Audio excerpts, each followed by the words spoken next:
Good morning, good afternoon, and good night to others who have joined us from different parts of the globe.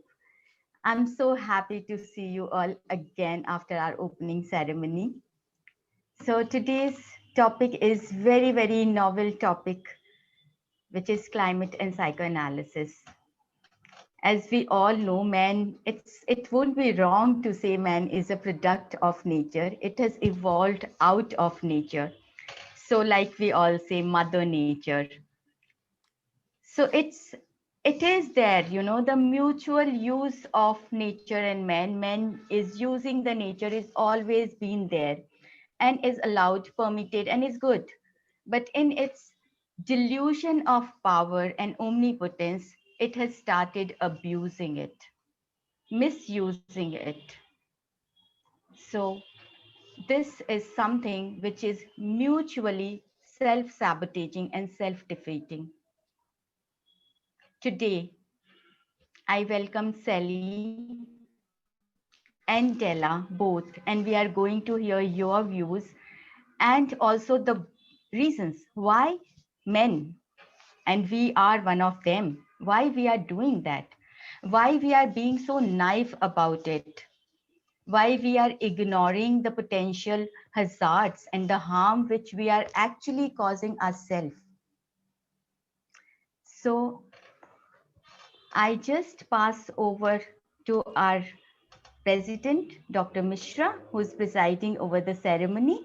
She would be introducing our August guests, and then our meeting will start. So again, welcome all of you.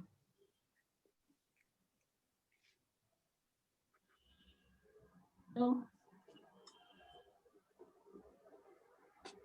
today we are having our first webinar in the series of our centenary celebration. It is going to be, we have decided that every month, all the 3 chapters of Indian Psychoanalytical Society, they will actually hold a seminar or a webinar. And this is the first in the series. The first in the series, but I think probably a very important one, given the very recent incident, 2 very important incidents. One, Houston is freezing, Texas is freezing. And secondly, here in India, not even 15 days, I think 7 days back, we had one of the glaciers on one of our rivers, Rishi Ganga, which burst open. It is 210 people are missing. 60 dead bodies have been found. And this was, according to the environmentalist, the result of the hydroelectric power that they were trying to build and manufacture a dam, a tunnel. So the tunnel actually now is completely blocked by mud, and rescue work is going day and night on war footing. All this actually points out that we are playing with the nature, and nature actually is taking its revenge. Why this is happening? Why aren't we aware of the destruction that we are doing to the environment and its disastrous consequences? That requires psychoanalytic interpretation. Sally Weintraub is a pioneer in the area of climate and psychoanalysis. So let me just introduce her, because the first paper, we will begin with Sally's paper. So Sally Weintraub is a psychoanalyst. She is a fellow of British Psychoanalytic Society, and she is the founder member of Climate Psychology Alliance. She is chair of International Psychoanalytic Association's Committee on Climate. She was a member of senior staff at Tavistock Clinic in London, and an honorary senior lecturer at University College London.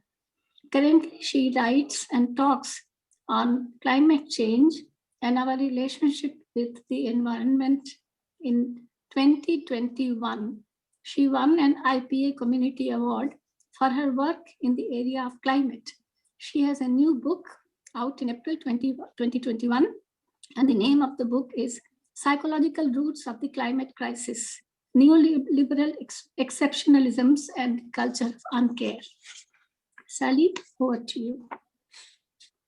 Would you like me to start? Okay, yes, lovely. Can you hear me all right? Yes. Great, great. I'm just going to put my... Lovely. I'm going to pull up my talk. Just a moment. Recording, just... Yeah, I'm going to pull up my talk. Hello, everybody. It's lovely to see so many faces I don't know and people from around the world that I do know, and to see very cherished colleagues. So I'm going to just read this talk on my screen. Will somebody call out if anything goes wrong? You can't hear me or something. Okay. Well, it's an honor to have been invited to talk to you today, and an especial honor to be part of the program celebrating the 100th anniversary of the Indian Psychoanalytical Society. Thank you so much. It's also a great pleasure to be on a webinar with Delaram Habibi-Kohlen and Dr. Pushpa Misra, President of the Indian Society, both of whom I have come to see as my sisters. We three are members of a climate committee set up about a year ago by the International Psychoanalytic Association, and very much at the instigation of Virginia Ungar. There are 8 of us on this committee representing the global north and the global south, and knowing full well that the global south is being much more heavily impacted by the climate crisis than the global north, while the global north is more responsible for the level of emissions.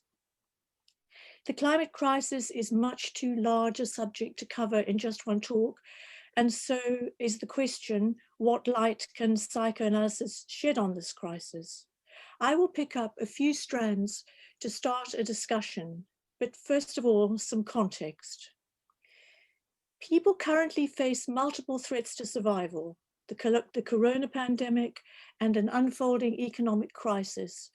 Corona has made crystal clear that humanity faces a common storm, but some are more protected than others in this storm, and many are facing destitution.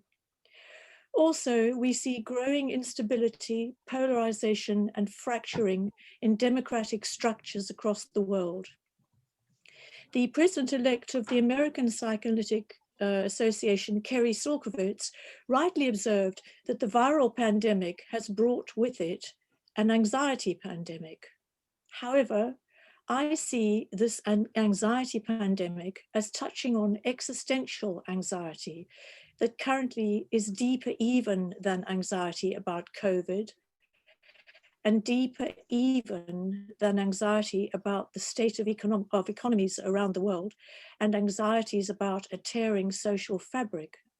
I suggest that many people are also experiencing existential anxiety about the damaged state of the climate and the environment. They know, even while keeping their knowledge largely out of their conscious awareness, many of us, that they depend utterly on what nature provides. I would, in a way, Bharti, I would disagree with you in saying we're growing out of nature. I think we're absolutely in nature and part of nature and dependent on nature. A counter-argument is often brought that most people have more pressing and immediate concerns than to worry about the climate. I disagree, but to fully go into why requires embedding a psychoanalytic view within a framework that includes culture, politics, and ecology. One sign of the presence of existential anxiety about climate is that we see people are trying to manage it by hovering between experiencing too little anxiety and too much anxiety. An example of too little anxiety is someone who said to me, "What a relief that the climate has recovered so much since the coronavirus." Now, belief in this rosy picture may bring this person relief, but it is actually a false belief.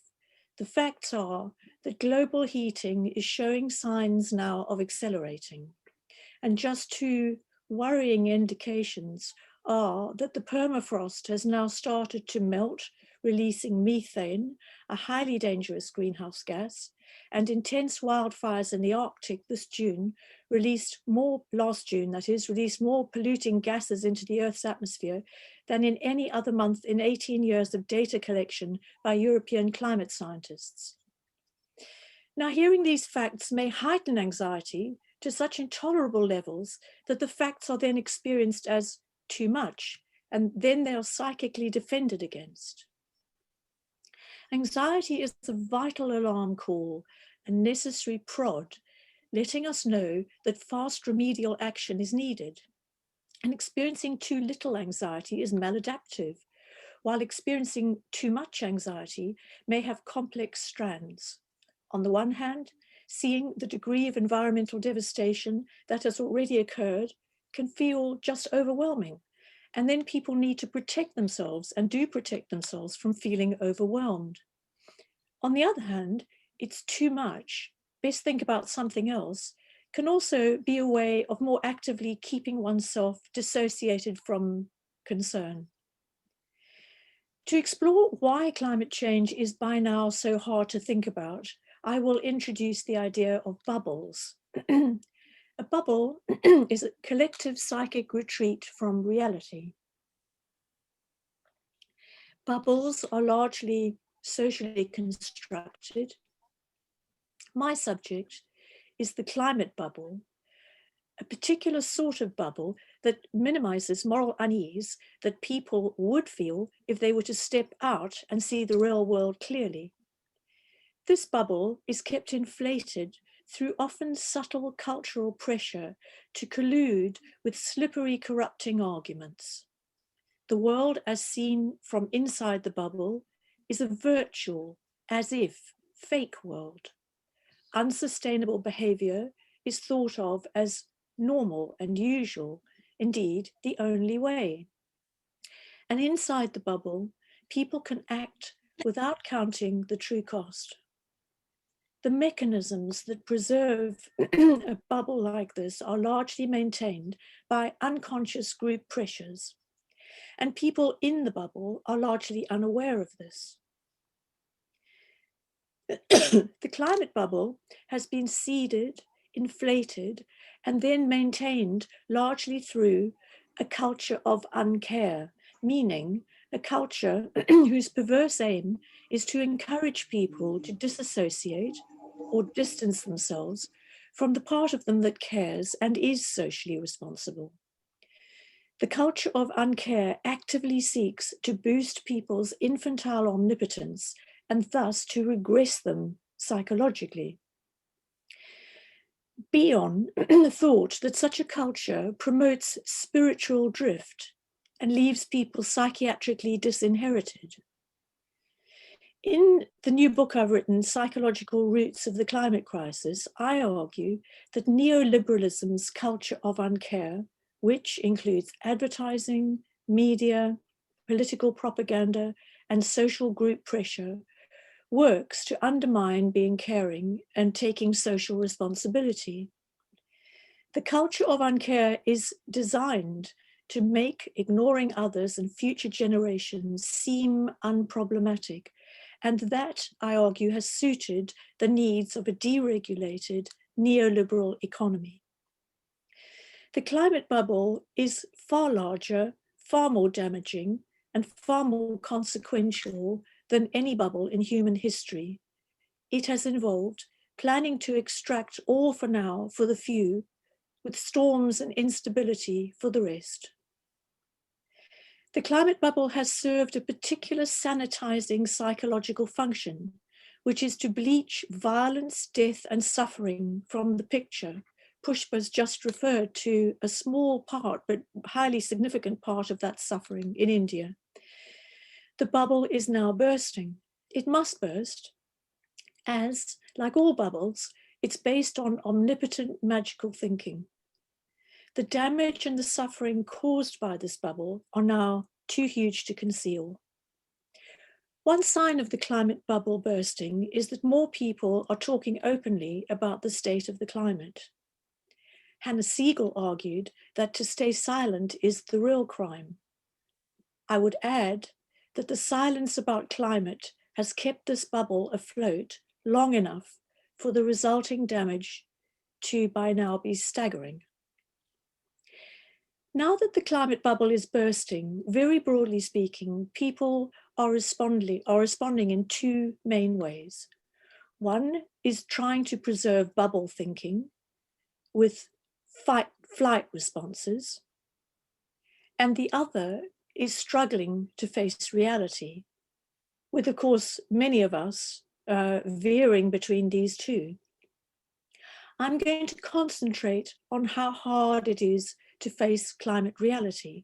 But first, I will very briefly mention one common fight-flight response, which is Noah's Arkism. You know, Noah who was the exception who escaped in the Great Flood.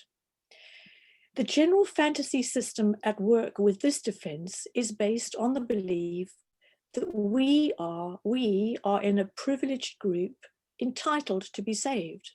Why? Because we're special and worth it. It is the others who will be sacrificed. There's a lot more to say about that, but I'm going to stick with how do we work through our feelings when we do start addressing the reality.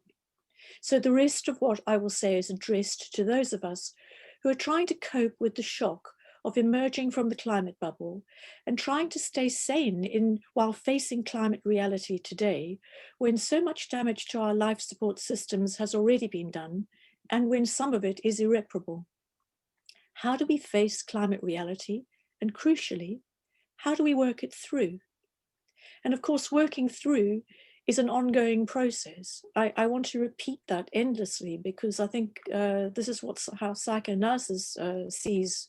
It's not just a question of facing reality, it's staying with it and working through all the thinking and emotional implications of staying with it. I believe we first need to appreciate that we face not one or a few, but a whole series of shocks. The first being that climate news is itself shocking. Global warming has largely happened during the last 40 years, which is also shocking. It is neoliberalism's legacy. Even more shocking is that very recently, warming has started to speed up. As I said earlier, the problem with climate reality is we tend to feel either too much or too little about it, veering between shock and disavowal when we minimize reality, with neither state helping us to think rationally, by which I mean thinking that contains and works through our feelings and bodily reactions. In addition to shock at the news itself, people are likely to feel assaulted by feelings that being in the bubble protected them from. Shame, once unconsciously shared out amongst members of the group, that's one of the functions of a group, may suddenly, when returned, feel particularly acute. When I heard about the vast number of animals who died in the Australian bushfires, I actually felt ashamed to be a member of my own species. Some feelings released will be melancholic and potentially paralyzing, while others, very painful, are lively and part of grieving. A further shock is realizing more clearly that most leaders currently in power across the world are continuing with policies leading to ecocide. This means that in effect, they do not care if people live or die. I mean that in a collective sense and in a political sense. Surely our leaders cannot be that collectively crazy. And knowing that they are is very hard to bear. Then there is the collapse of our own omnipotence, and this can cause further shock. Because we're no longer in a climate bubble, we have radically to reevaluate our sense of ourselves. We see we are vulnerable and unprotected when we thought we were invincible. Death suddenly feels closer and more real. We see how easily seducible we are and how prey to colluding with corrupting political propaganda designed to support our continuing with business as usual. And we may feel shocked that we allowed ourselves to be duped. At the same time, it's also deeply replenishing to emerge from a bubble, which is in effect a collective psychic retreat from reality, to see the real picture more clearly. Stepping out of the bubble enables us to see strength and beauty in the interconnected systems that support life, and also to see the fragility in those systems, and the moral imperative for humans to respect their limits in the way they live their lives. So with this background, my question is, how do we work through the tragedy unfolding and stay sane? We need to find the answers together. For my part, these days, I read as much environmental news as possible, but never ever before writing or sleeping, as I find it too disturbing and it makes me anxious, and I'm not alone. Many people are reporting eco-anxiety, which, unless crippling, is on the side of life. It is care's alarm call to face reality and to act in whatever way we can. We may feel traumatized by climate news. Trauma, as we know, can overwhelm the capacity to think clearly. It can leave people struggling with feeling over and underwhelmed by the traumatizing events. Traumatized people can find it harder to judge whom is to blame with any sense of proportion. They are prone to disassociate from the traumatizing event, and that can lead to further disassociation, leading to a destructive cycle of increasing dissociation, which may then gather momentum. I bring in that perspective not to spread gloom, but to alert us to potential forces operating within us as well as in others, so that we might understand them and recognize them better if and when they take hold. Just before leaving this, I want to add that, of course, being traumatized by climate news will reactivate previous individual and generational traumas. It's another thing to bear in mind. I found studying war trauma in soldiers very helpful in thinking about potential climate trauma. First identified is post-traumatic stress disorder, which we know as PTSD. And this is when one's sense of safety has been traumatically shattered, and one may constantly relive the trauma in the present, feeling that danger may strike again at any moment. This is called hyperarousal. Many PTSD sufferers eventually convert hyperarousal into hyperconstriction, where all emotions, even pleasure, are toned down and experiences are avoided that might evoke any feelings of threat. So one question is, to what extent are many of us hypervigilantly on the lookout for climate information and using hyperconstriction to simultaneously shut it out? This could be a way for us to try to protect our hearts and minds from being overwhelmed in traumatizing conditions.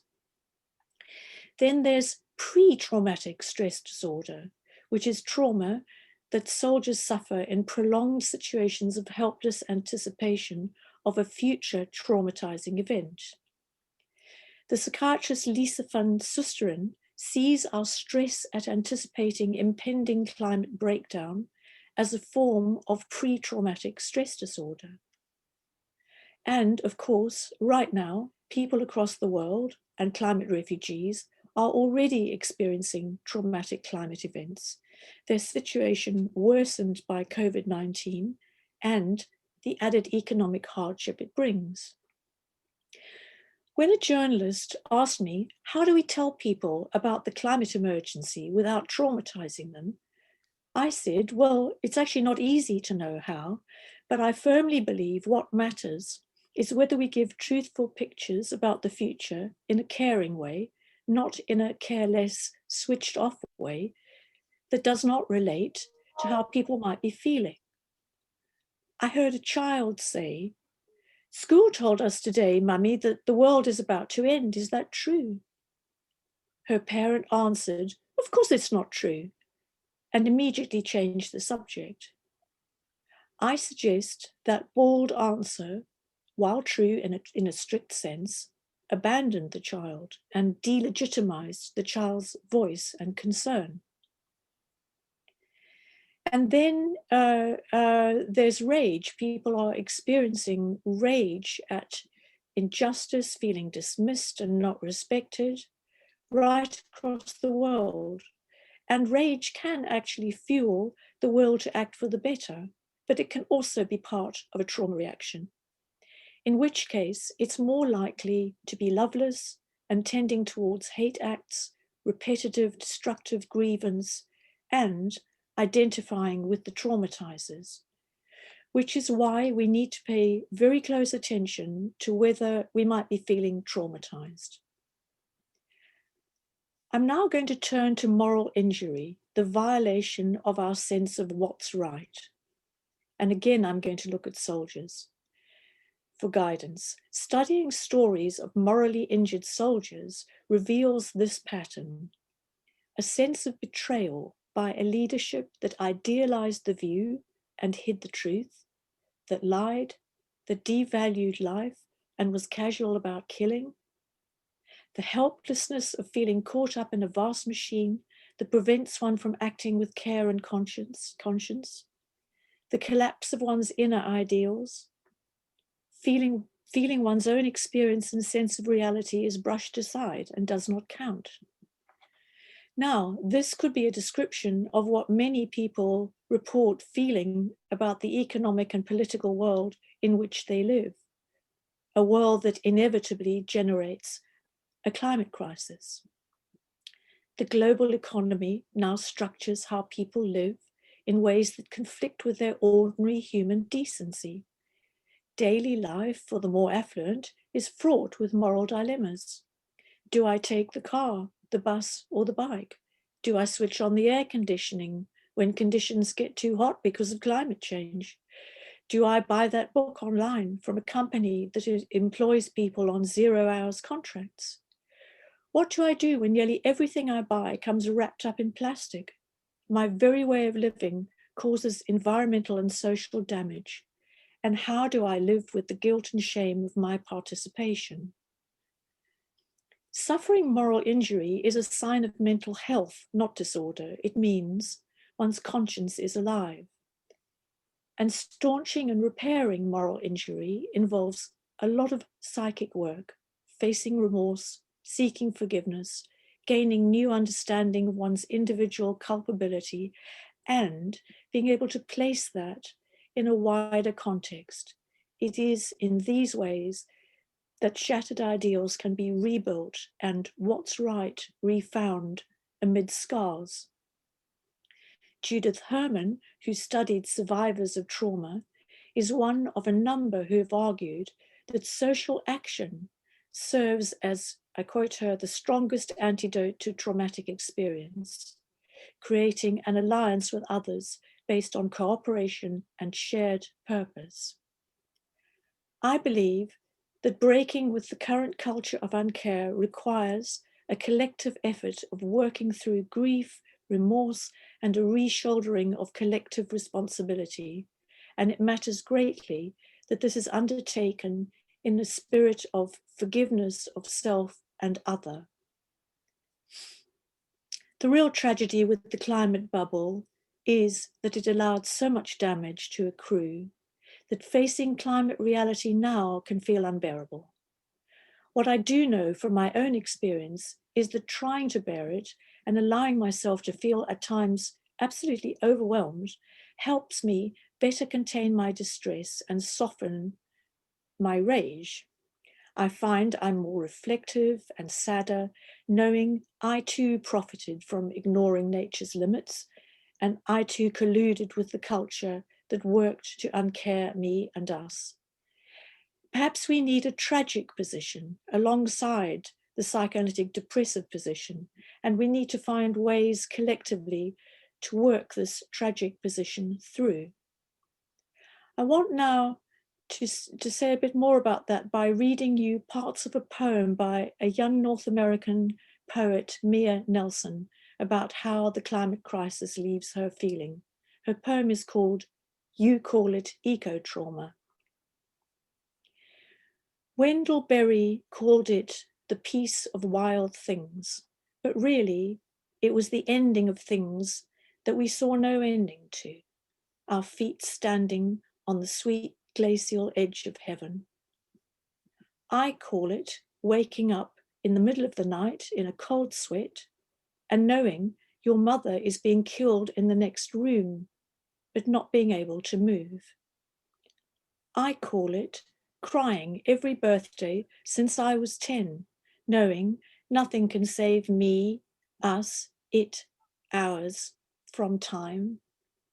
It's funny. The only thing that can really save me is dark soil and waterfalls and sun. Suddenly, the moment you can see everything around you, when it finally becomes obvious, nothing this still and clear and God-bred I'll read that again. It finally becomes obvious. Nothing this still and clear and God-bred could belong to anyone who speaks our greedy language of want.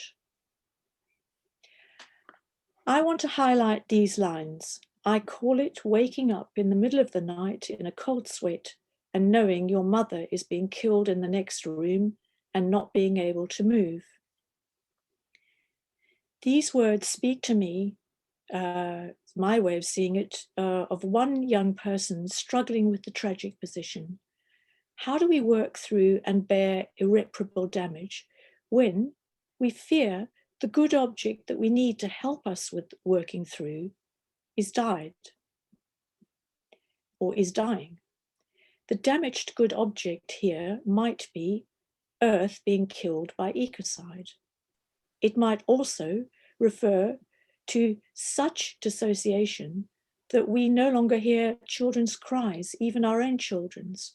Well, we do hear them and we are moved, but are we moved to the point where we're prepared to give up any privilege and make sacrifices for the next generation?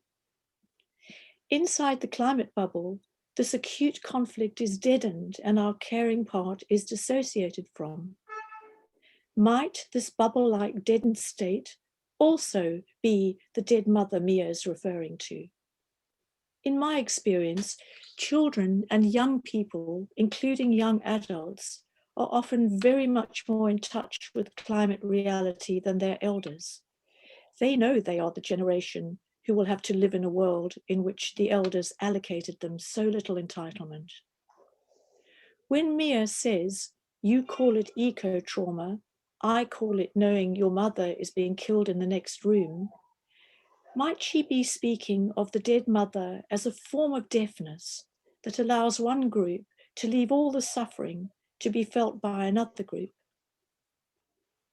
I believe neoliberalism's culture of uncare's most deadly appeal has been in its seductive promise that people can apparently dispense with inner moral struggle between what they may wish for and what is sustainable.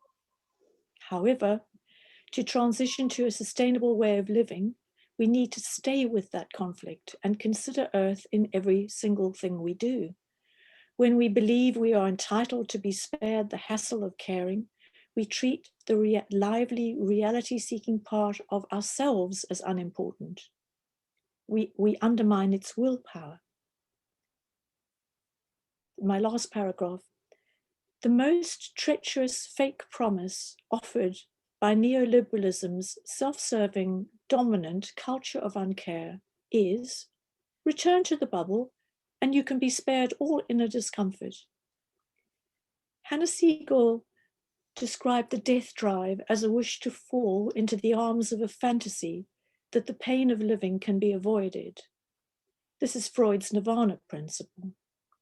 The danger is that if the fossil fuel age is not ended very soon now, and sections of humanity do not bring rampant greed and injustice under control, reality will indeed become ever more unbearable and overwhelming, and people may increasingly be tempted to defend against too much psychic pain with the too little psychic pain defense.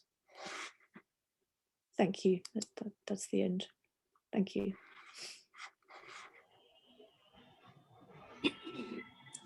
Thank you, Sally, for this wonderful paper. My request to the audience is that if you have any questions, we will have plenty of time for discussion. So if you have questions, please note it down. We will proceed with our second paper. And after listening to Dela's paper, we will then have discussion session where you can ask questions to both the speakers. And I now invite Dela to present her paper. Mrs. Delaram Habibi-Kohlen is a psychologist, psychoanalyst, and training analyst in private practice in Bergsisch, Gladbach, Germany. She is a member of the German Psychoanalytical Association, German Association for Psychoanalysis, Psychotherapy, Psychosomatics, and Depth Psychology. And of course, she is a member of the IPA. Publications are about societal and political issues, especially denial of climate change and microprocesses in transference and countertransference. In her institute, she is currently one of the 3 directors of training and has been active for many years in the acquisition of candidates. I request Dela to present her paper.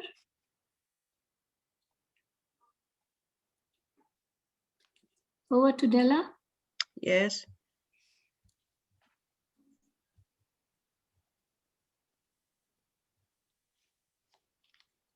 Can you hear me?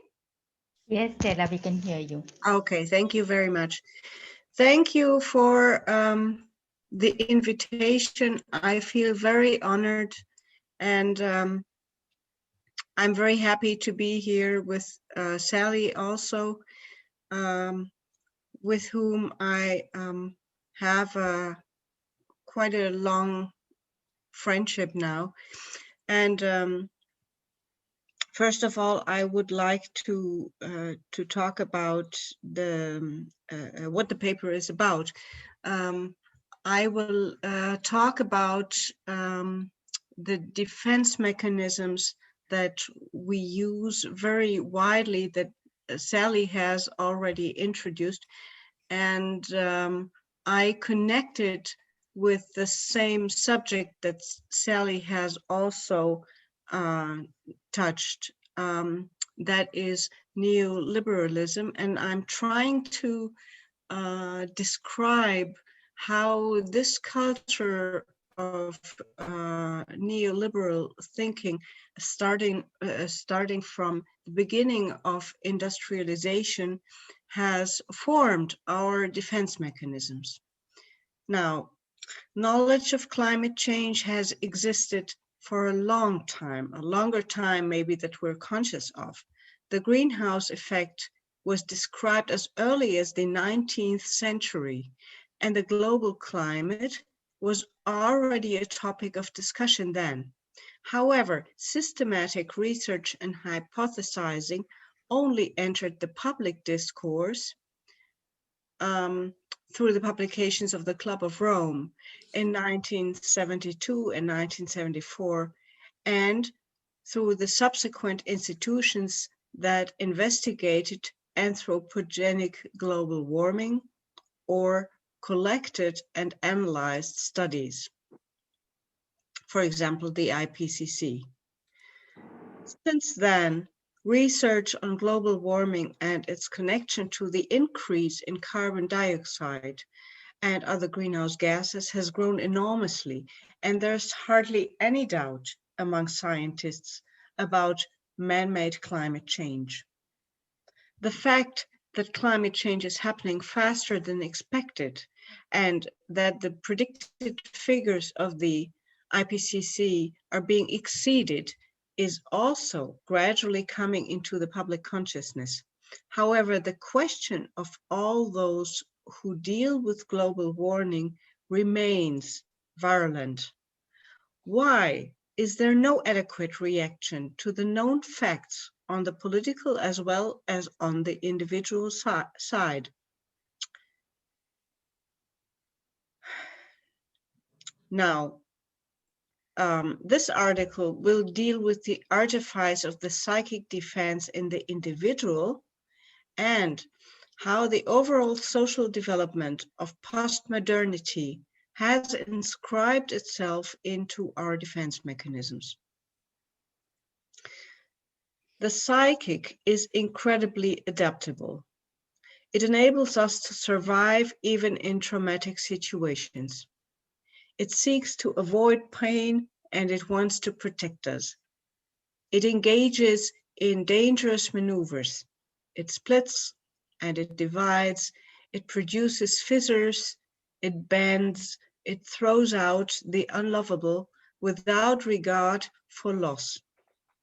At the beginning of his odyssey through the mental apparatus, Freud divided it into the conscious and the unconscious. But then he realized that this was too simple.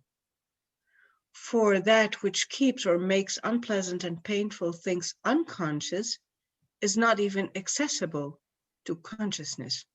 So he came to accept three agencies, the ego, the id, and the superego. In his later work, he did not reject this completely, but came to the hypothesis of the life and death drive, which he understood as antagonists, but which nevertheless complement each other. At every stage of his research, he always saw the mind, and as part of it, its manager, the ego, as conflicting, complicated, and extremely agile. So it is complex, it is ambivalent, it is largely unconscious and non-rational. So this is what most people do not believe. We rely on the belief that human beings are mostly rational.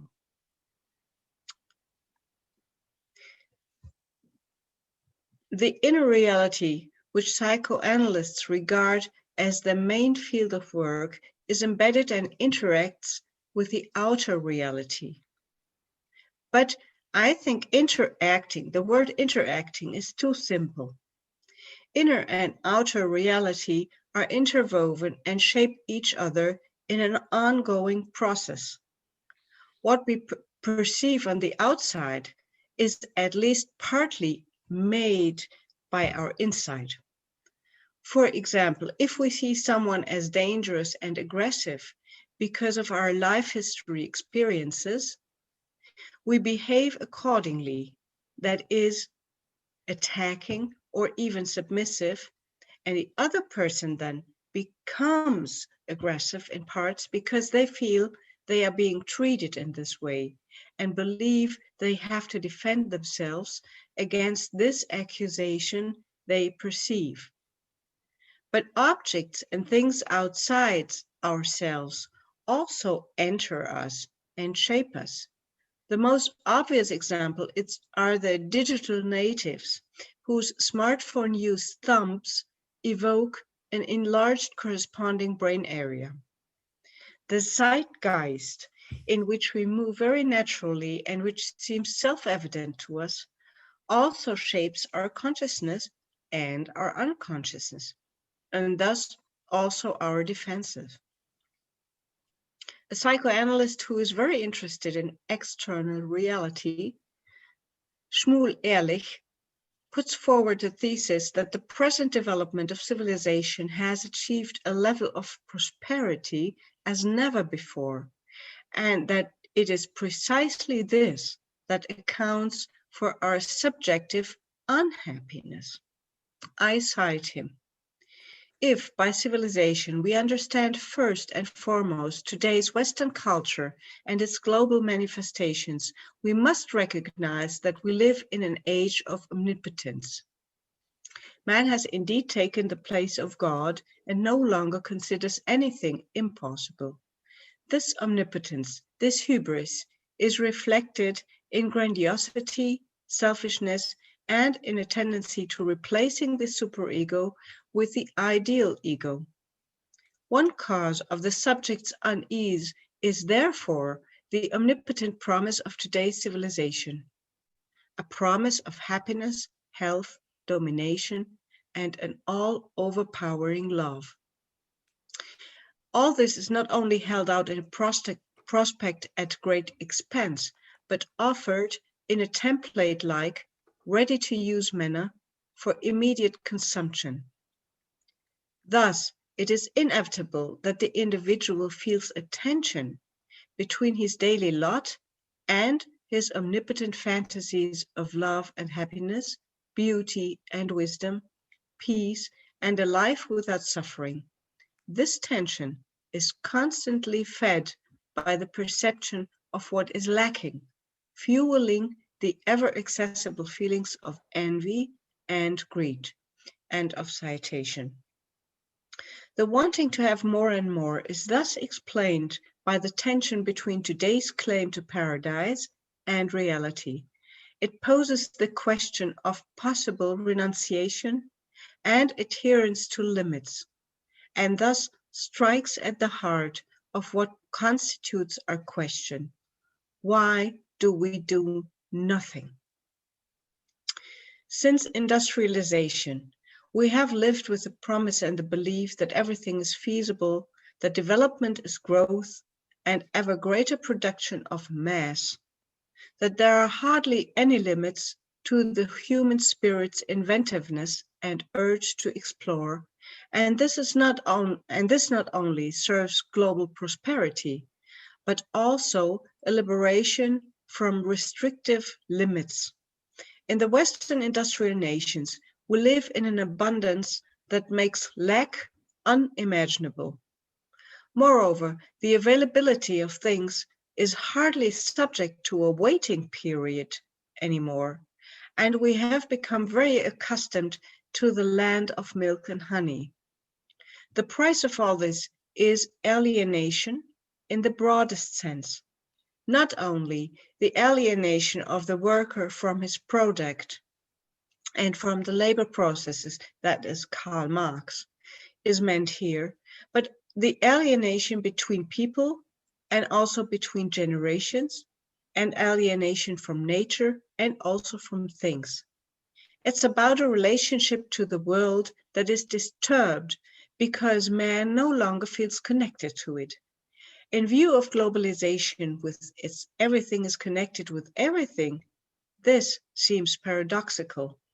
However, this connectedness is only possible if each individual locks himself up in a micro cell, or colloquially in his bubble, which promises safety and security. This does not only apply to the highly specialized world of work, but also to the group of one's ethos or lifestyle. This cultural context that surrounds us is the common ground for the defenses against the climate crisis, since the entire defense is permeated by alienation. Alienation leads to functional and instrumentalized compulsion to optimize and perfect in connection with ever more rapid acceleration. This also affects working life as well as the relationship to one's own body, fitness and resilience, as well as relationships with other people who are supposed to bring something. The pressure for perfection, together with the glorification of, there is some echo here. I haven't changed anything. Okay. That leads to further individualization, to the need for retreat and freedom in contrast to the pressure to perform. At the same time, however, this pressure is also linked to the narcissistically gratifying promise of being something special and of having earned something special. This socio-cultural context leads to a loss of solidarity and apathy in society as a whole. The unmanageability and ever-increasing density of global interconnections and dependencies minimize the individual's feeling of self-effectiveness and further contribute to withdrawal and consumerism. All of this needs to be taken into account when describing the forms of defense common today, which are embedded in this initial social situation. Now, I'm going to talk about the different facets of defense. If we speak of denial as an umbrella term of defense against climate change, this is not to be located in a vacuum, but it is permeated by alienation in its various expressions. Denial is more than a simple denial of climate change. This still occurs, of course, but it is gradually giving way to scientific fact. Nor is this denial a deliberate lie. This, on the other hand, this deliberate lie, it exists, and it is found in deliberate manipulation, which is organized, planned, and institutionalized. As far as manipulation is concerned, however, it should be said that the individual adopts the lie unquestioningly and unconsciously when reflection is culturally devalued and promises people that they can quickly have what they want. The age of fake news, in which the opposite can be asserted unabashedly and contrary to all verifiable facts, points to the fact that the regression to effortless wishful thinking and apparent lack of inner conflict is well advanced. This means that simple denial, that I don't want it to be true, so it isn't, can gain more ground after all. Denial of the climate crisis, however, is generally first about a very stable form of defense in conjunction with other defense mechanisms in which something is both known and not known at the same time. You probably all know that the British call that turning a blind eye. The expression goes back to Admiral Nelson, who disregarded the flag signal to retreat at the naval battle of Copenhagen in 1801 by raising his binoculars to his glass eye and correctly saying he saw nothing. This kind of defense, which, unlike Admiral Nelson's, takes place unconsciously, and it follows a very complex maneuver in which several things are condensed. Something is seen, sensed, known, but this is subjected to secondary processing, at the end of which what is known no longer has any meaning. It becomes apparent that denial in the sense of turning a blind eye is accompanied and supported by many other companions of defense, such as repression, something is forgotten or shoved aside, rationalization, the reason why something should not be changeable is reasonably substantiated, displacement, something is shunted to a side stage, projection, blame or causation is attributed to someone else, isolation, an idea is separated from the associated feeling, devaluation, something or someone is not worth being noticed, taken seriously, idealization, someone or something is exaggerated and not only good motives, and only good motives and abilities are attributed to it. Omnipotence, oneself or others, are perceived as invulnerable, omniscient, and omnipotent, and many more. These forms of denial are also so stable because the scientific facts are not denied. Climate change is seen, but its consequences are declared meaningless. First of all, it should be noted that we all have a more or less defensive attitude towards climate change. Otherwise, we probably could not survive psychologically. To be permanently aware of what the world will look like in 60 years or less. That is, to keep in mind that the civilizational collapse that will happen unless there is a major global effort to reduce fossil fuel consumption is not only beyond the capacity of comprehension, but also the individual's potential for endurance, which would then no longer be able to cope with everyday life.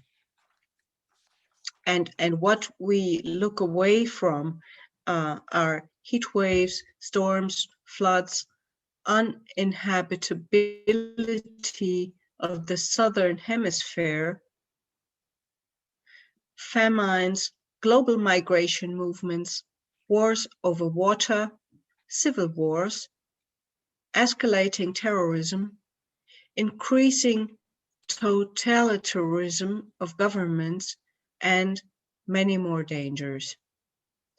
In order to become aware of this, at least to the extent that humans come into climate-related meaningful action, the necessity of at least a partial defense must first be recognized. For climate change, climate crisis, and climate catastrophe are identity shattering in their ultimate message. They say you have to change something. Or maybe you have to change everything even. And they entail the question, but what can I change? In combination with this are fears of losing one's own possessions, one's previous lifestyle, which provides prestige, comfort, and thus feelings of security and safety. Last but not least, feelings of guilt about one's own lifestyle, which further cements the existing injustices between the northern and southern hemisphere of Ireland. Now, I'm going to talk about denial in connection with omnipotence, devaluation, and projection.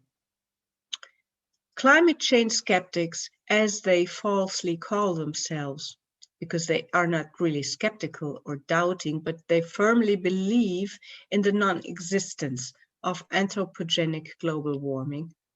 They like to see themselves as reasonable and rational and demand provable figures that are certain, 100% certain.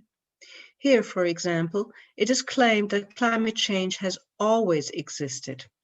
This is undoubtedly true. However, the crucial detail that the speed of warming has a connection with the time since industrialization is thereby considered with a blind eye. At the same time, polarization often takes place, with climate activists being called sweeping names such as liars, fantasists, hysterical, socialists, lunatics, etc. The mechanism of projection is also found here. In climate-denying media propaganda, an irrationality is hidden behind the apparent rationality, which comes to the fore in the affect of rage with which climate-minded people are ridiculed, denounced, devalued, and humiliated. The omnipotence visible here is a form of defense in which one believes oneself to be invulnerable and in which one declares the other to be weak in order not to feel feelings of one's own weakness, dependency, and helplessness.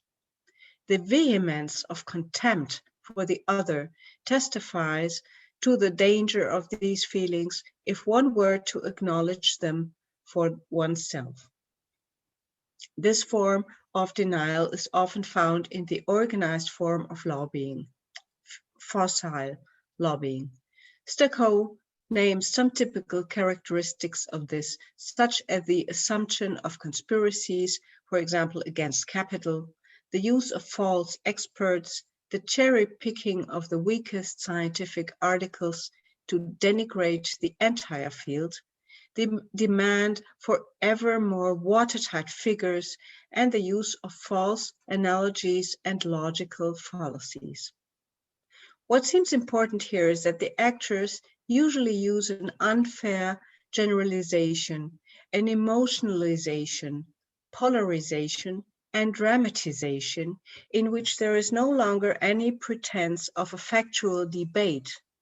It is more a matter of inflaming, in which the other side is declared the absolute enemy.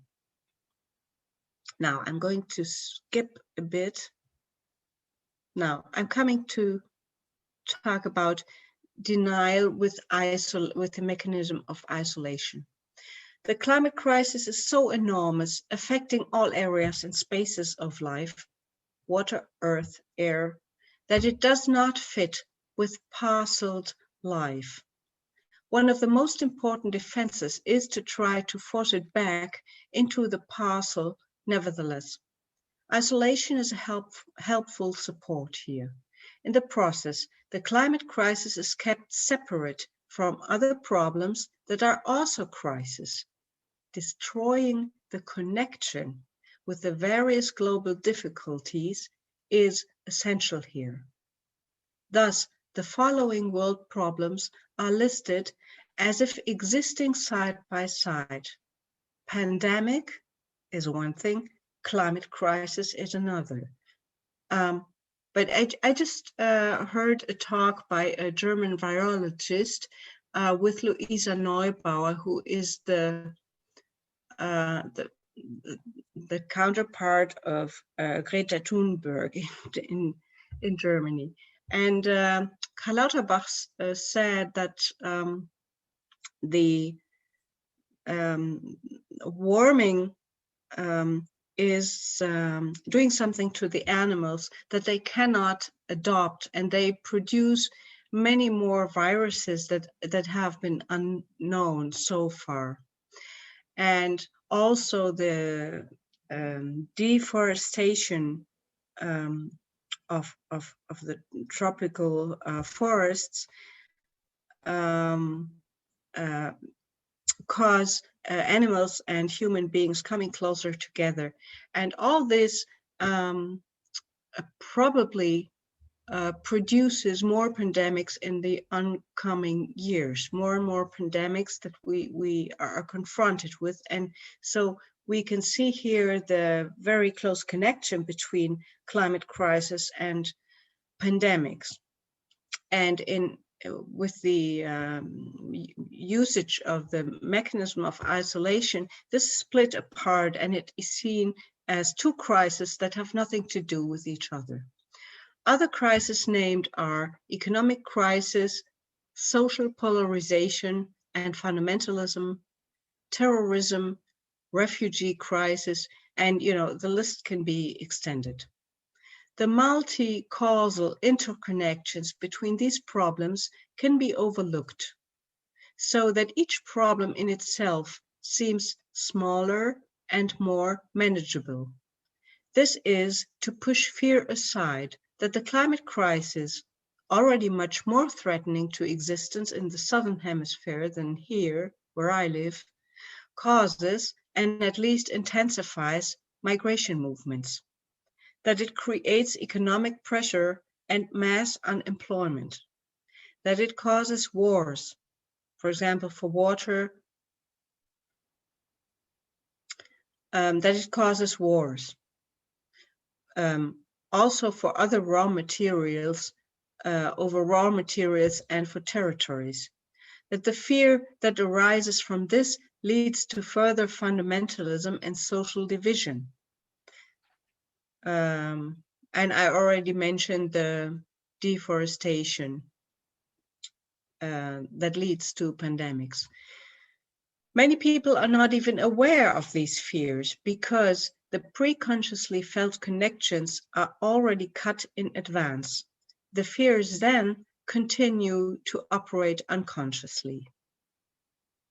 The isolation of the various problems results in a leveling of all problems.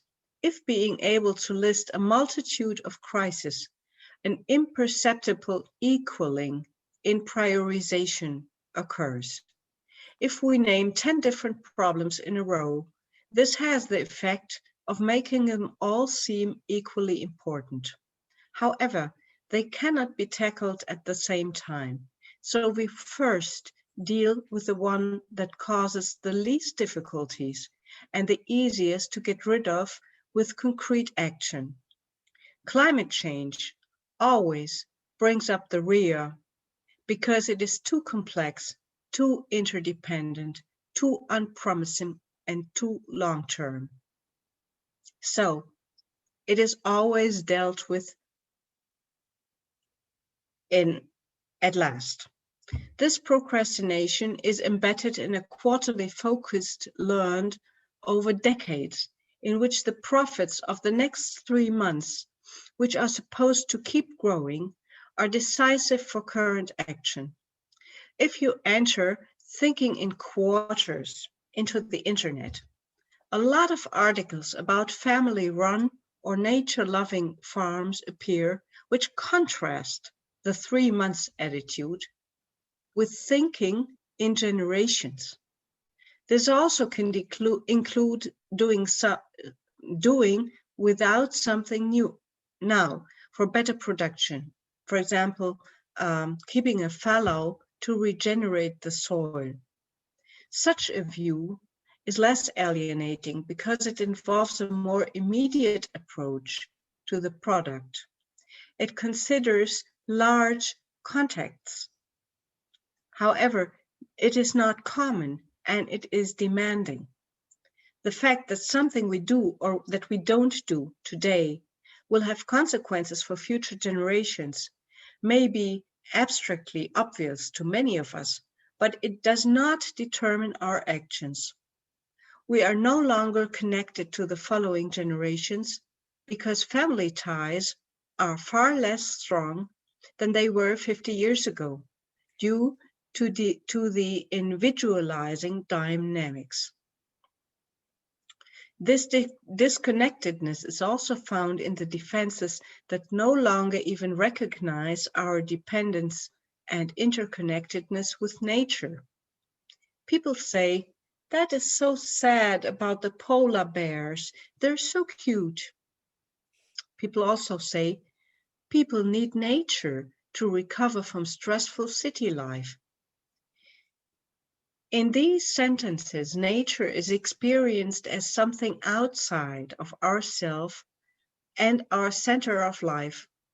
More than that, nature is functionalized as something that serves our well-being, but we hardly experience ourselves as nature. Cycles of growth and decay are no longer perceptible, which also has to do with the perpetual availability of everything edible, which we all no longer want to do without. However, it is hidden that this has a price, which also has to do with fossil overexploitation. Hartmut Rosa, a German sociologist, calls this a mute world relationship in which we no longer have resonance with nature. The result is a split in which nature is either romanticized, cute polar bears, beautiful landscapes, or experienced as threatening and too subjugating. A virus is then not seen as favored by humans in its spread by bringing animals and humans closer together in densely packed markets or by destroying animal habitats. Even the extinction of species, the death of coral reefs, is not seen as something that endangers ourselves to the highest degree, but as something that is a pity. Now, I see that my paper is too long to fit in time. Maybe I talk a bit about denial with rationalization, and then I cut it short a bit more. Now, rationalization.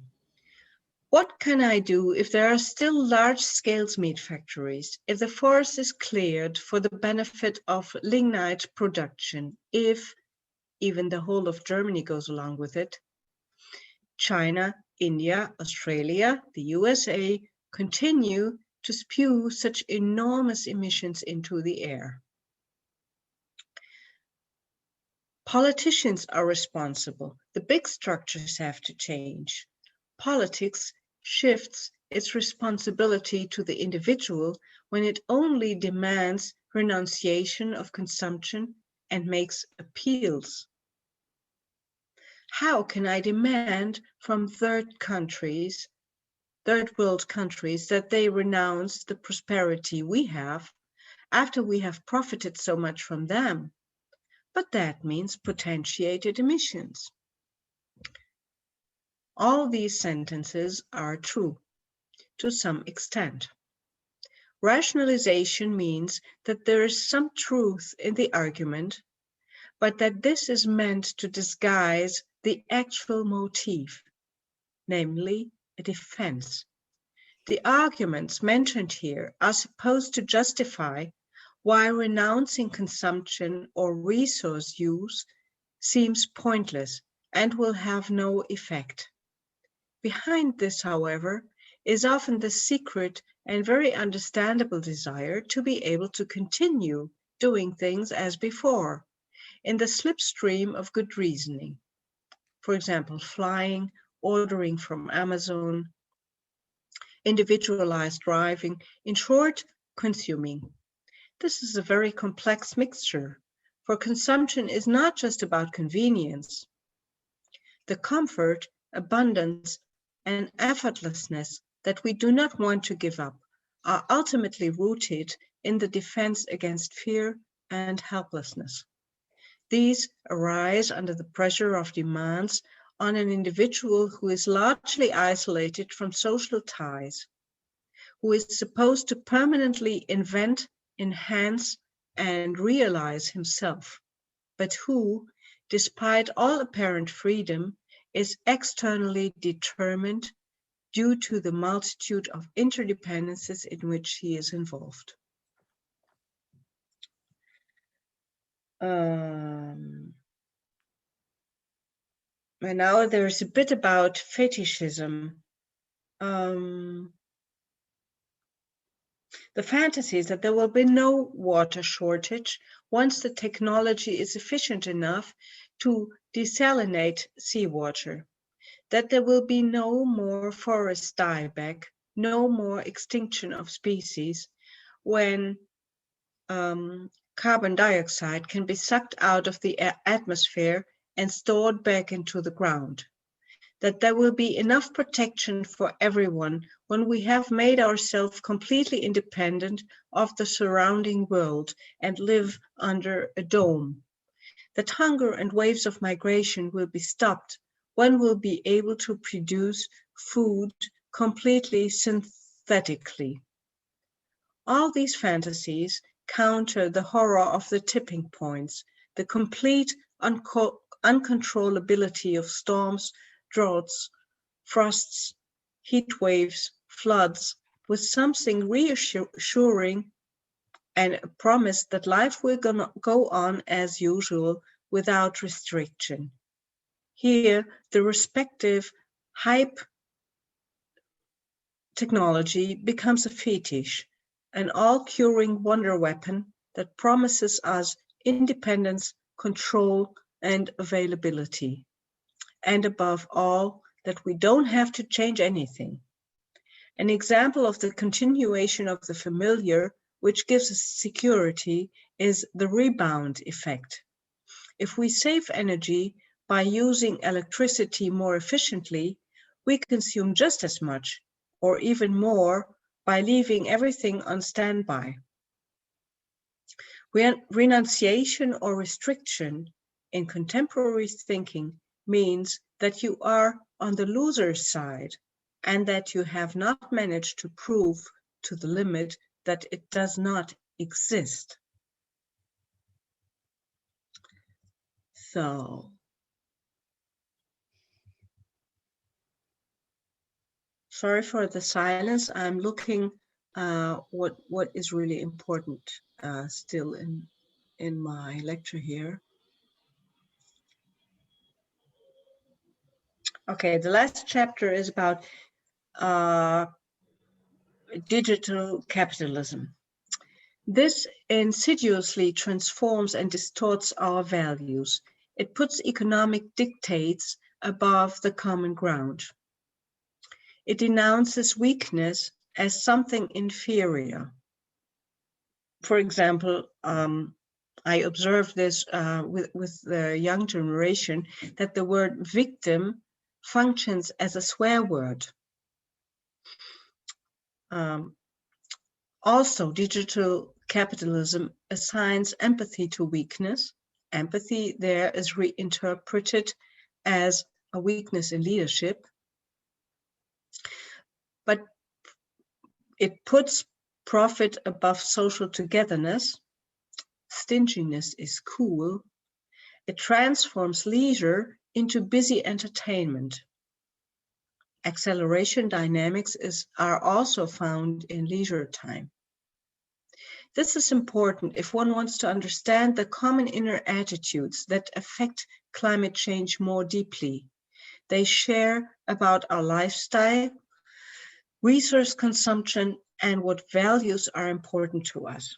The Frankfurt School with Erich Fromm, Herbert Marcuse, and also later Pierre Bourdieu and Hartmut Rosa put this in context with alienation and outlined a specific mode of relating to the world, perhaps most vividly described by Fromm as the mode of having, in contrast to the mode of being. The having mode is about efficiency and apparent rationality. It is about the expedient, competition, and this mode leads to reification and commodification. Feelings are thereby fast-moving and kick-ass. Critics of civilization have found similar images for this, such as frenzied standstill, this is by Virilio, or fleeting modernity, this is by Zygmunt Bauman, or acceleration, this is by Hartmut Rosa. The emptying of the soul described by these authors in favor of a material, concrete surface world on the outside led them to the paradoxical realization that more and faster leads to less and less satisfaction, and the petering out of creative pressure through individualization and the now accepted truth that everyone is the architect of their own happiness. Even creativity and interpersonal relationships are subjected to the question of how does this get me ahead? When the fear of being left behind grows, as it has in these times, massively intensified by the pandemic and the awareness of the unpredictability of the future, envy and also the fear of the envy of others grow. Thus, attitudes that are frequently encountered are those that focus on the lack of justice in terms of having and entitlement. Ultimately, these arguments are aimed at saying that there is no point anyway, because it cannot be done fairly, and therefore one can carry on as before. It hurts to be seen as a loser, as someone who does without something and ends up having less than before. The idea that one could have more by consuming less does not come about because the value system is measured in terms of money, possessions, speed, wealth, etc. Now, what can we, I skipped the parts of withdrawal and apathy and come to my conclusion. What we need in order not to despair is a realistic view of the climate crisis that does not deny that the world will be exposed to drastic changes already in this century. If we think today about the fact that the world in which our children and grandchildren will have to cope will be nowhere near as safe as ours, we can think more specifically about what needs to be done to reduce global warming. In Germany, there's a lot of discussion now going on about how transformation can be done without civilization coming to a collapse because of civil wars and the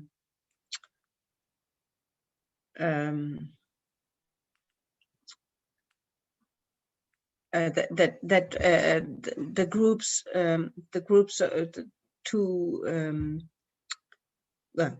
civil war. How can this transformation be done from the kind of capitalism we have now to be turned into a cycle? I don't know the exact word, cycle economy, where you only produce what does not lead to enormous waste. And I'm very happy to see that this is becoming a debate that is growing and growing. So thank you very much.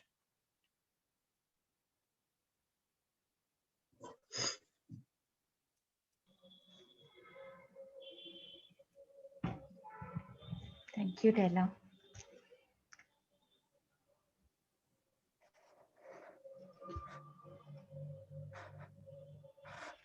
So over to our president, Dr. Mishra. Can you hear me? Yeah. Okay. Both the papers are now open for discussion, but before we start our discussion, very briefly, I would like to recapitulate both the papers just in 5 minutes so that audience can be reminded of the basic things that our speakers have talked about. In fact, Sally in her paper has talked about the bubble, the climate bubble, which encapsulates us from all the trauma that actually we will face once we actually are aware of the climate crisis. She has talked about neoliberalism policy of uncare. This policy, this culture of uncare actually leads to infantile omnipotence as well as it regresses us psychologically. She has talked about PTSD, taken the soldiers, the trauma of the soldiers, war soldiers, as one of the examples, and she has based her own climate trauma on PTSD of war soldiers. She has again talked about PTSD as well as pre-traumatic stress disorder. So both in these connections, you can ask her questions. And Dela, of course, Dela has just read her paper, so you really remember how she has actually tried to relate various defenses that we are taking with the socio-political culture that is present. So open for discussion. The papers are now open for discussion. When you ask your question, please introduce yourself, give your name, and ask the question. Yeah, Virginia, you can go on. Yeah. Can you hear me now? Yes. Okay. Okay. Uh, First, thank you very much for inviting me to be here with you today as part of the celebration of the centenary of the Indian Society.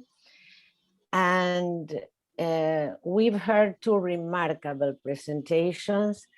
And I would like to be brief and to go back to what Sally started in a way quoting Hannah Siegel, whom I was very fortunate to know her and to have supervisions. And she was a woman in a remarkable position at that time, very worried about, she was concerned about the future of the world. And you know that she fought for peace and against war, and also was interested in these topics. I would like to go back to what Sally, you quoted beautifully.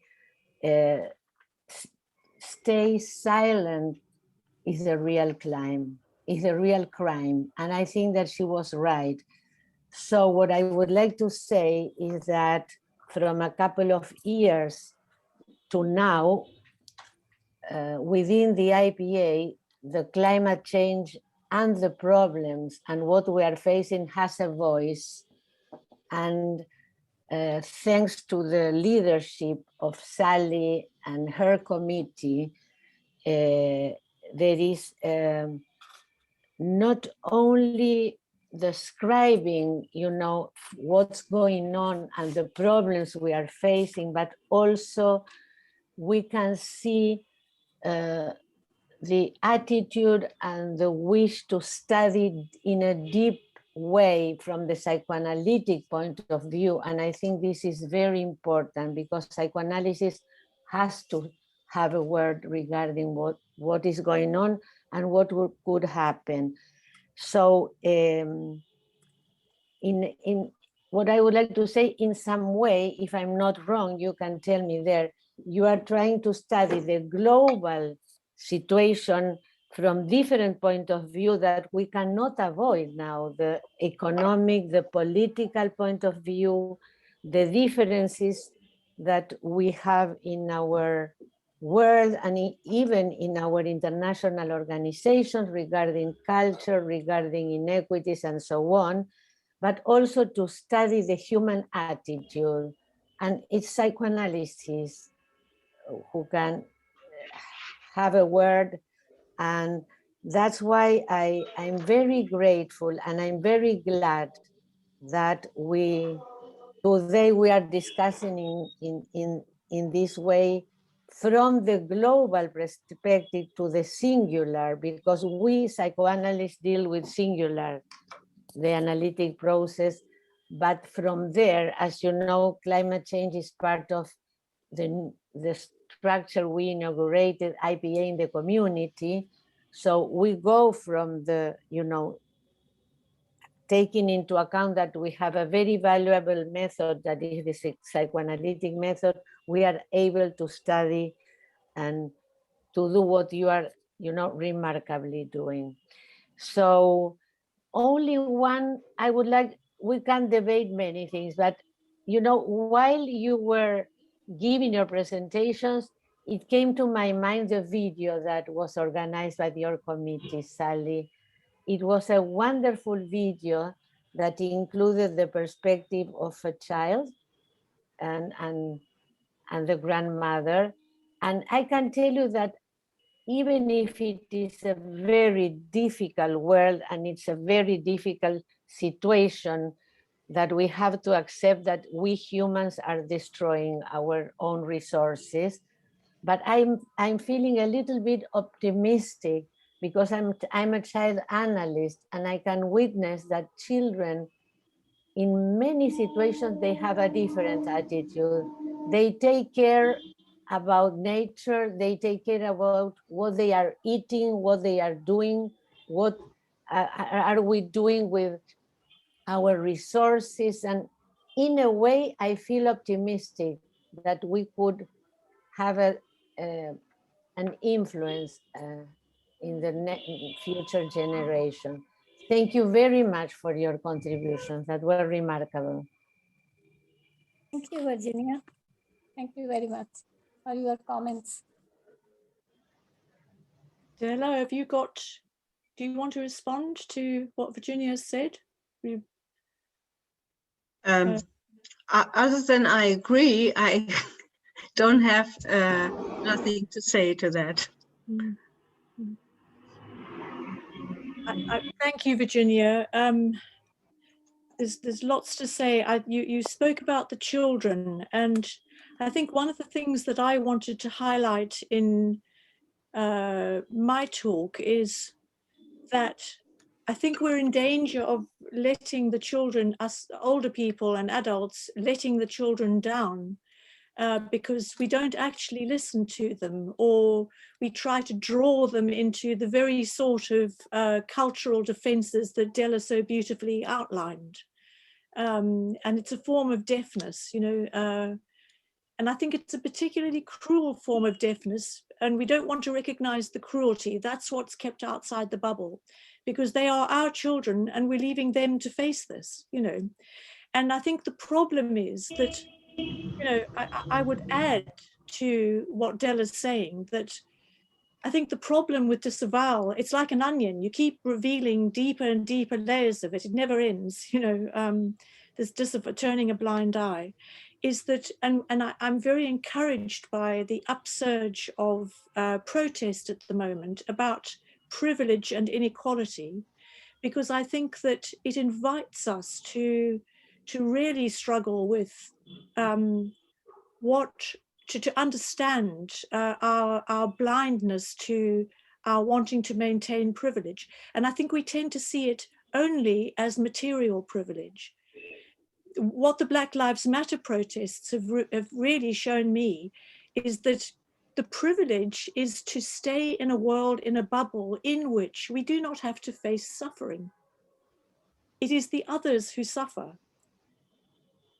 in so many different ways. And I think, you know, so I think part of denial is actually being willing to do a lot of deconstructive work on ourselves and our communities, really talk about these issues and face some of them in a deeper way that might enable us to see the world differently.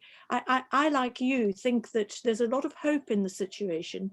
The problem is, because of the denial, the pace of it all is too slow. It would be the ultimate tragedy if people change just too late to avoid climate tipping points. That is the real danger.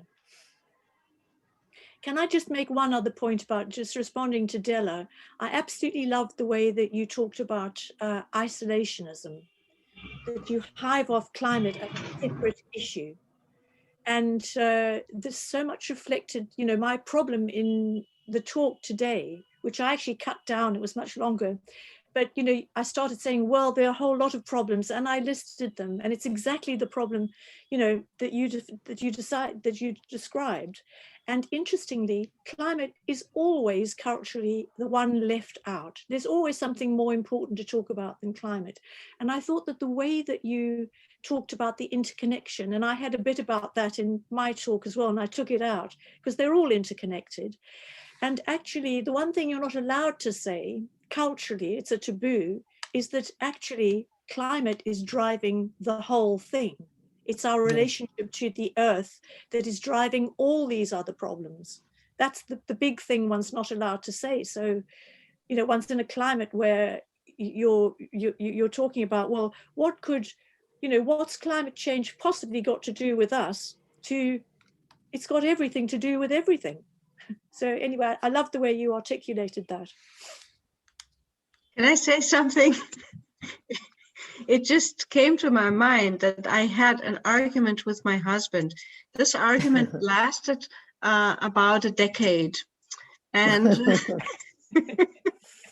because he always told me, oh, well, what is the thing about climate change? Climate change is not the problem. The problem is how we live.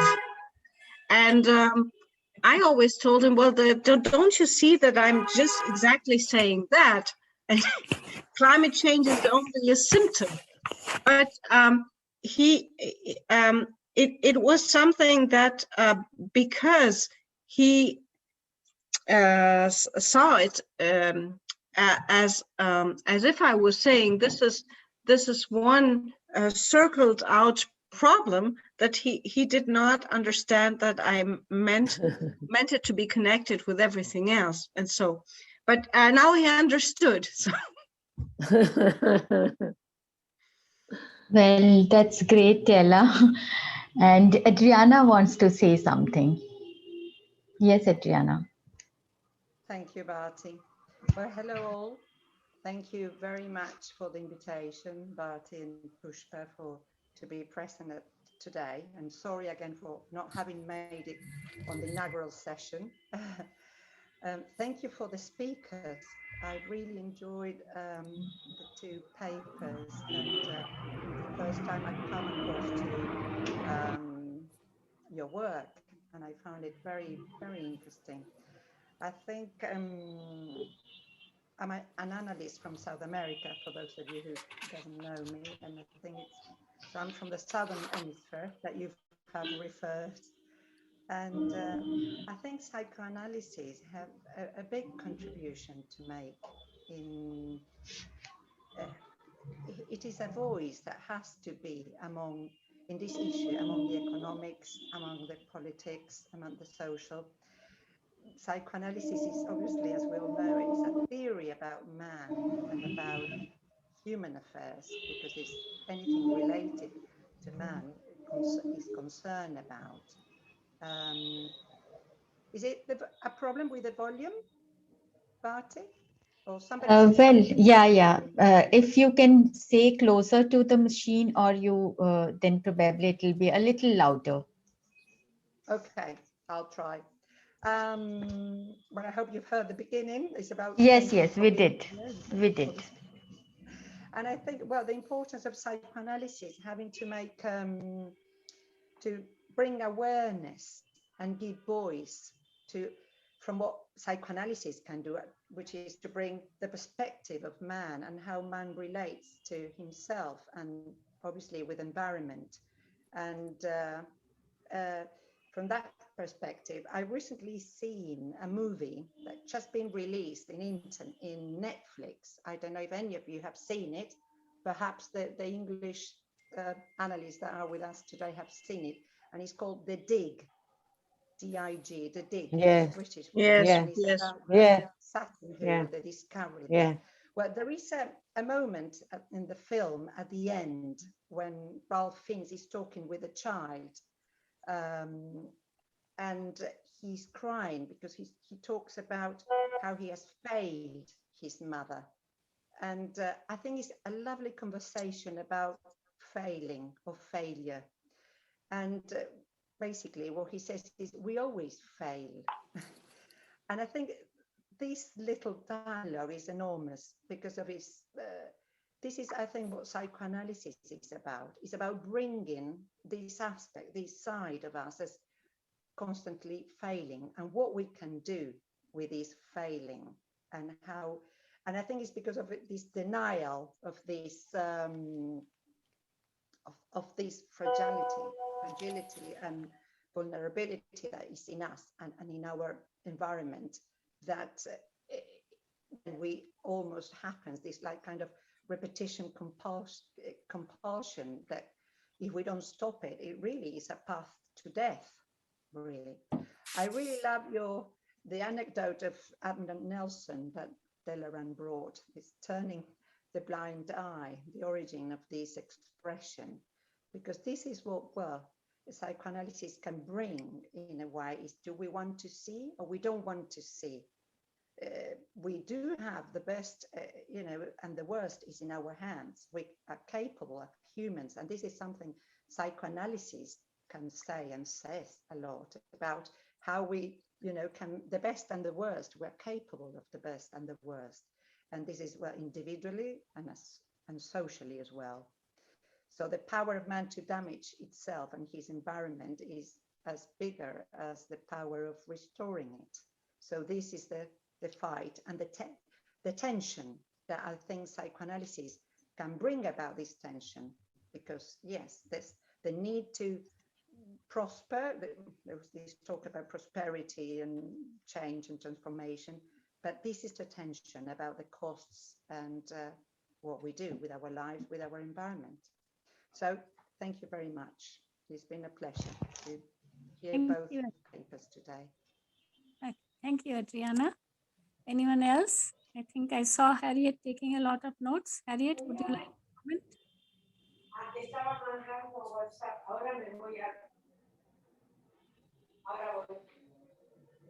Hello. Yes, I had to unmute. Thanks, Pushpa. You're right. I did take a lot of notes. Yeah. I think that's one way I cope. One of my anchoring methods. I thank both speakers for their talks. They were informative and alarming, actually. And I think insofar as the two of you have been able to put into words what we face and how we're facing it, I think that helps us be somewhat hopeful. I found, I think what I wanted to say is that first, that Sally's metaphor of the bubble is very effective, I think, because it contains fragility, the fragility of our situation, but in a kind of everyday, potentially digestible way.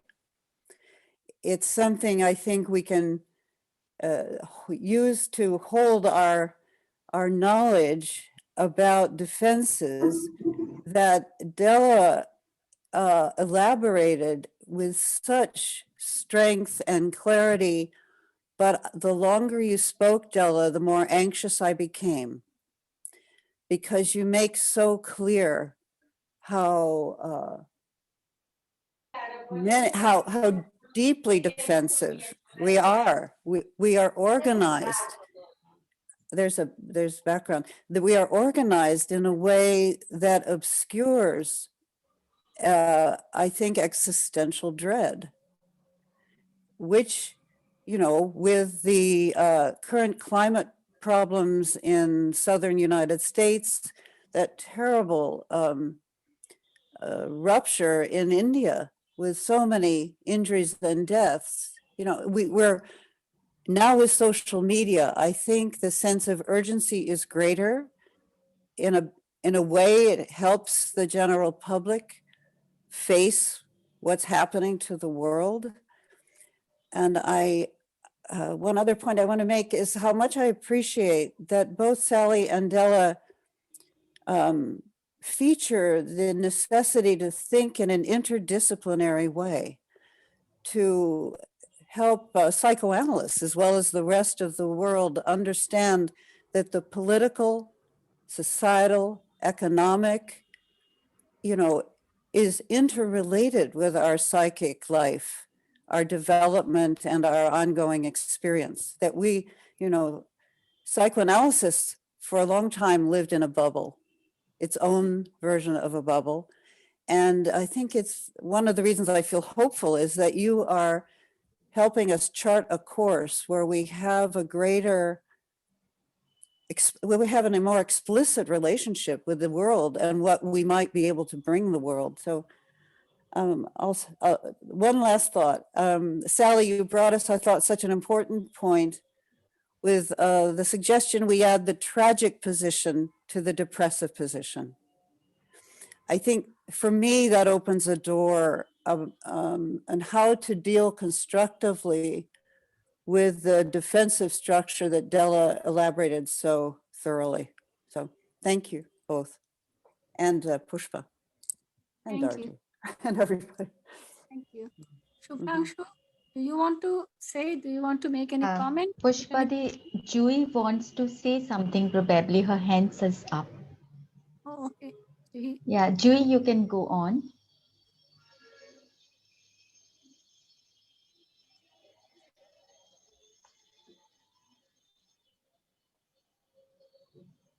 Seems she's not there. She just by mistake put her hands up. Okay, Shubhranshu, do you want to make any Yes, comment? yes, Pushpadi. Am I audible? Yes. Yes, I have already mentioned my question in the chat box. I am curious. First of all, I am very much grateful to be invited to listen to these amazing papers. And I really didn't have much idea about this interrelation between climate and psychoanalysis. But I enjoyed both the papers very much. So I'm curious to know whether our concern regarding the external climate or environment can be a projection of our concern regarding my inner climate or inner psychic well-being, which we cannot voice out properly. And always in our poetry and in many our art forms, we find that environment gives us sort of metaphoric language in which we can express our inner turbulence or inner disturbance. Can we analyze this concern about environment or climate and infer something about our inner psychic disturbance as well in this time, especially during this pandemic time? Well, I would invite Sally to answer that question, because Sally, it comes to the question that we have been discussing so many times in our, almost in our every meeting, how to distinguish between the outer reality and the inner reality. So Sally, I invite you to answer that question. I love the question, actually. I think, as Della was pointing out, there's an interpenetration between the external and the internal. But I'd like to approach it from the point of view of looking at fragility, which has been raised twice, I think, by Harriet and also somebody else. I'm sorry, I forget, but fragility. I think that I've become much more interested recently in fragility, and I'm finding myself trying to distinguish between, roughly speaking, two sorts of human fragility, because we are very fragile. We're very, very dependent creatures from birth and right throughout our lives on what sustains us, body and mind. We're very fragile. But the two sorts I'm distinguishing are, and one's been exacerbated by COVID, is the whole issue of transience, fear of death, and the need for illusion to help us to bear the unbearable. Because I think human beings face the unbearable. I mean, Jonathan Lear, an American analyst, actually has said, why do we assume that human beings can actually bear reality? Anyway, there's that sort of unbearable, which comes with facing our own deaths, which Freud said is impossible anyway, and facing transience, needing help with groups, and also the presence of nature to help us face transience and loss and so on. And so, and the need, and we paper it over with illusion, and we need to, I think there's nothing in what either Della or I are saying that wants to sort of downgrade the need for human illusion. We can't get rid of it anyway. It's absolutely basic to us. That's one sort of fragility, that things are hard to bear. But I think our age has ushered forth another kind of fragility, which is that the way that society is economically and culturally now organized is actually going out of control, and it's facing people with what is really unbearable to face. It's a consequence of, I would say, a not needed way of living that is not inevitable.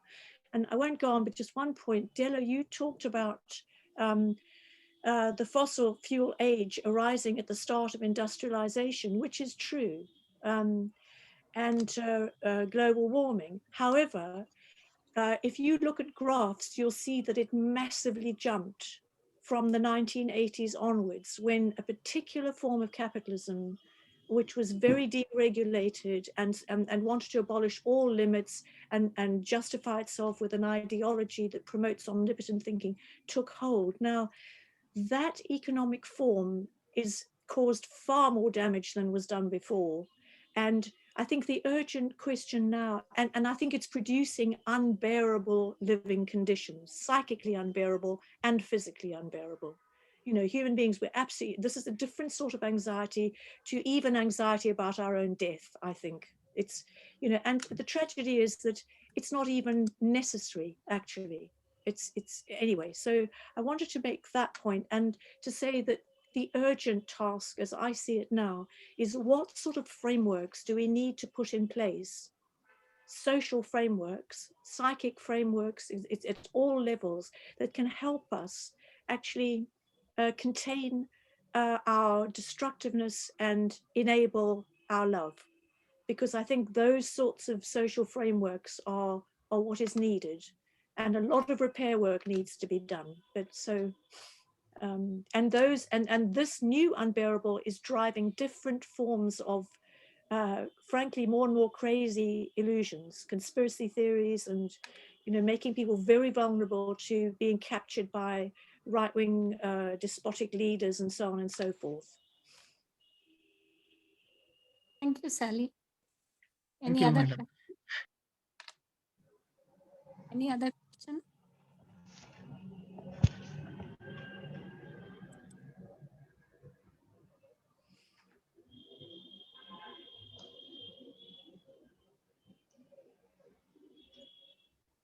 No question? Well, in that case, I would like to just say something and ask something also. Okay, go ahead. I was just wondering while listening to both your presentation, which was wonderful, I was just going back in time and wondering about when we were less individualistic and more, you know, socialistic. There were communities which were, whether it was because of a geographical reason, because of religion, because of race, because of whatever it is, but they had more, I would say, variety, more inclusion. There were different kind of people of different ages, different kind of material possession, rich and poor, different kind of intellect. So it was a very wholesome thing when that kind of groups or community or societies used to be there.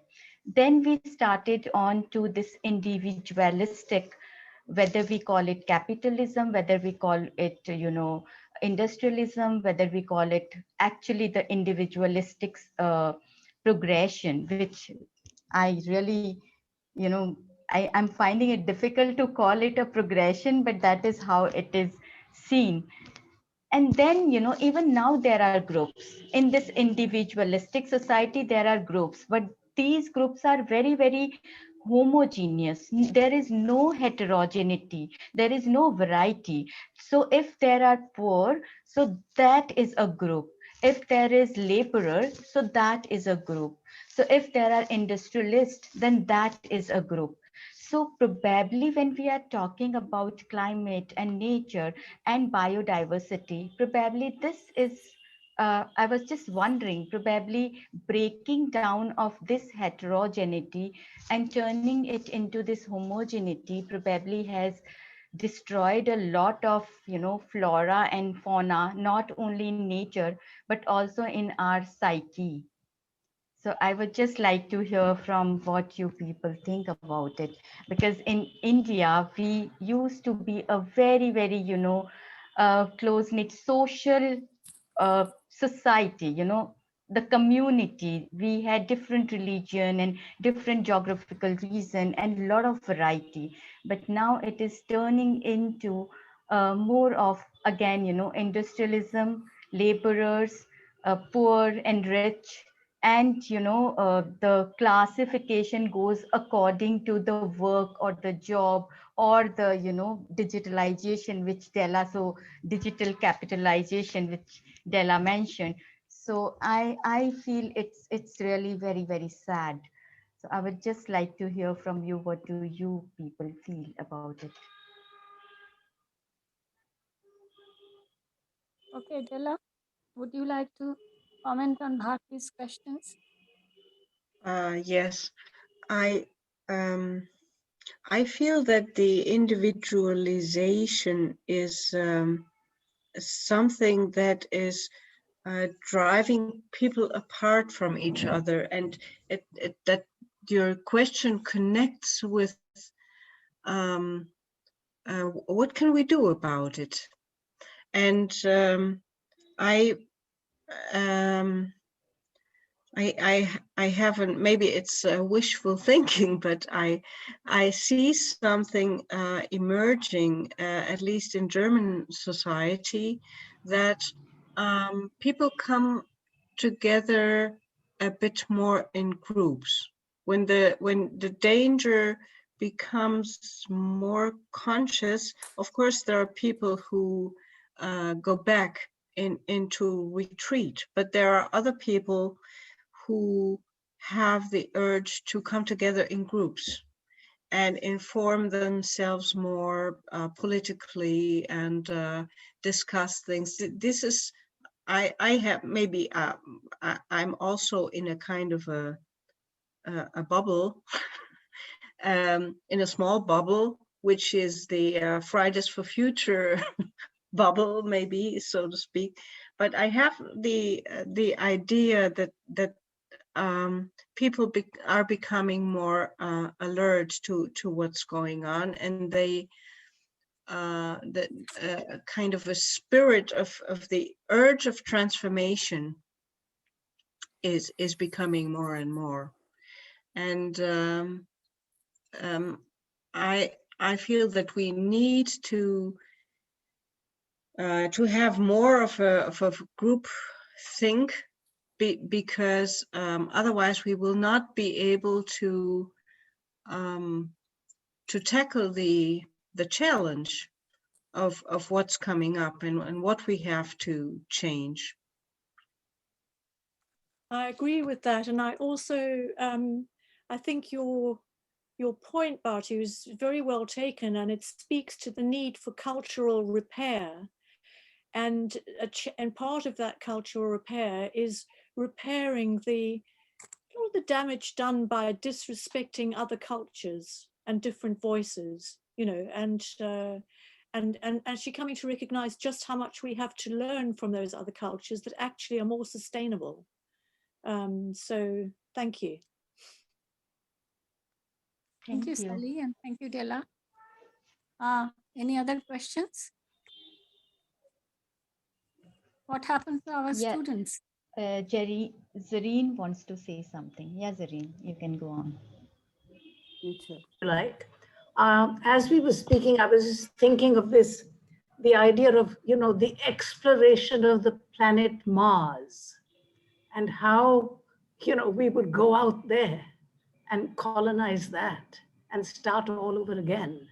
Like we could leave all our troubles behind here. You know, again, this sort of total denial of what we've done here, the damage caused. We leave this planet and we shoot off, you know, in rockets or whatever, and we land on a totally new planet, okay? And we start here, and there's talk about harvesting the gravitational forces, which are different from ours, and how that can produce more food, you know, food, I think, more than anything else. Just thinking of, again, the defense mechanism and perhaps the need to escape from this, from, you know, what we've created here, and sort of travel, whatever, in rockets into the skies.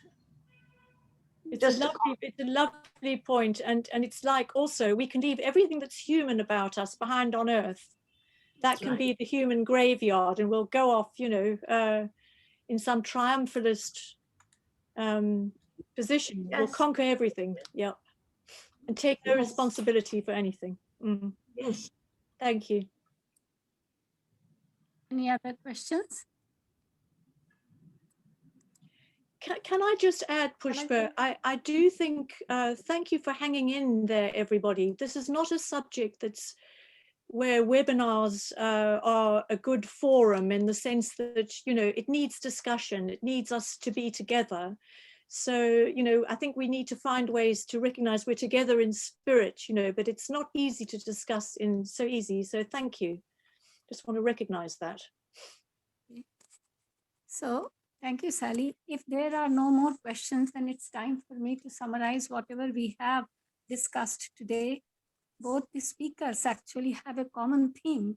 I think both of them actually dealt with the question of why we are not so much alarmed as we should be about the climate change. And Sally talked about too much anxiety and too little anxiety. And the reason that I was very interested in arranging this seminar was that in India, we find that there is too little anxiety about climate change. And I have talked about this to Sally in many of our meetings and have emphasized that if a webinar can be arranged, probably our students will be aware of what kind of psychoanalytical process is going on in denying this alarming prospect that actually is awaiting us not too far away, but probably in the near future. So both Sally and Dela have emphasized upon the defenses that actually are leading us or making us not to look at the reality. Sally talked about, I loved the bubble phrase, the capsule in which we actually have put ourselves, the capsule of omnipotence, the capsule of that everything is right, not seeing the reality, the infantile omnipotence. That reminded me actually of something in the Mahabharata when the hero, the protagonist actually is answering a question. The questioner asked him, what is the strangest thing in the world? And the hero replies that every day so many people are dying and we are seeing how time eternal actually is cooking us and all of us are going to die. But we all think that everyone else will die, but I will not die. So that actually is something that Sally talked about, Noah-archism, that we are entitled as if a place in the Noah's ark, that everyone else will die, but I will be there. So that is something which is a kind of very infantile omnipotence. This is what Sally has emphasized, that once the bubble bursts, the trauma will be unbearable. And the trauma actually, we will not able actually be to take the trauma. I also liked her analogy that my mother is actually being killed in the next room and she's unable to move. It is the mother nature who is being killed every day, every second, every minute, but we are unable to move. So this defense of denial, this defense of omnipotence, and this defense of living in a capsule completely devoid of recognizing the reality is something that she has emphasized. Similarly, Dela has actually taken into account our socio-political reality and has very intelligently and capably connected our various defenses to the socio-political nature, socio-political culture in the particular social environment. I particularly loved two of her defenses, the way she has connected it. One is isolation, namely we are simply keeping certain particular problems isolated. We are not looking at the global nature of the problems. For example, that pandemic actually could be connected with the climate change. That deforestation could be connected with the climate change. And all these things again are connected with, for example, the virus, the pandemic that we are facing right now. And in future, we will face probably many more viruses. So she is perfectly right. She says that if we isolate the problems, if we separate the problem, then we can deal with them and we can deny the global nature and the severity of the problem. And the second one that I actually loved is actually the way she has talked about the denial of scientific, denial of denial of the severity of climate change. When she says that scientific facts are not denied, but they are considered to be meaningless, this is so dangerous. It is better to deny. It is probably less serious, less damaging if you deny that there is no climate change and that it is not harmful. But the pretense of the pretense of actually understanding, accepting the scientific data and proving them meaningless, it is something very, very dangerous. So these are the defenses that we are taking. If we become aware of it, then probably, as Stella has pointed out, we should look at the climate change and the climate crisis in its proper perspective. Della also has talked about the question of alienation, a phrase which actually Marx used, and Marx actually used in the question in relation to the relationship of the worker with the product, and Della has used it in a much umbrella way, in a much broader and expansive sense. So Marx has used alienation also to explain mental disorder. In Marx's opinion, mental disorder actually did originate from alienation from the social reality, alienation from our external reality, our internal reality.